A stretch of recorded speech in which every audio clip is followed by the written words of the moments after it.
കേരളത്തിലുള്ള 20 ലോക്സഭാ മണ്ഡലങ്ങളിൽ ത്രികോണ മത്സരം നടന്നെന്ന അവകാശവാദം ഉന്നയിക്കുന്ന രണ്ട് പ്രധാന മണ്ഡലങ്ങളാണ് തൃശ്ശൂരും തിരുവനന്തപുരവും.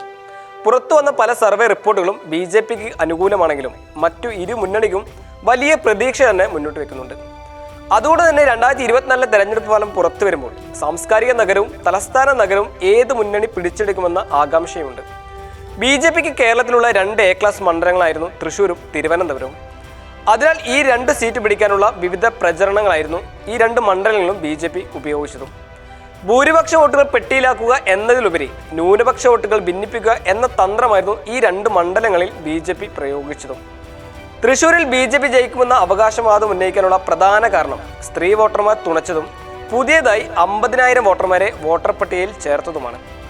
എന്നാൽ തിരുവനന്തപുരത്തും തൃശ്ശൂരും കോൺഗ്രസിന് വലിയ ആധിപത്യമുള്ളതിനാൽ ഈ തന്ത്രങ്ങൾ എത്രത്തോളം പ്രായോഗികമായി എന്നത് തെരഞ്ഞെടുപ്പ് ഫലം വരെ കാത്തിരിക്കേണ്ടി വരും. 3 മുന്നണികളും വിജയസാധ്യത കണക്ക് കൂട്ടുമ്പോൾ മണ്ഡലങ്ങളിലെ പോളിംഗ് ശതമാനമാണ് ഏറെ വെല്ലുവിളിയാകുന്നത്.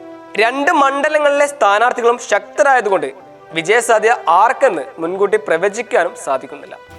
തൃശ്ശൂരിൽ K മുരളീധരൻ 30,000 മുതൽ 50,000 വോട്ടിന്റെ ഭൂരിപക്ഷത്തിൽ ജയിക്കുമെന്നാണ് UDFന്റെ കണക്കുകൂട്ടൽ. എന്നാൽ 2019 അപേക്ഷിച്ച് 3.5 ലക്ഷത്തിന് മുകളിൽ വോട്ട് കിട്ടിയാൽ സുരേഷ് ഗോപി ജയിക്കുമെന്ന കണക്കുകൂട്ടലാണ് BJPയും. LDF സ്ഥാനാർത്ഥിയും വലിയ വിജയസാധ്യത തന്നെ മുന്നോട്ട് വെക്കുന്നുണ്ട്.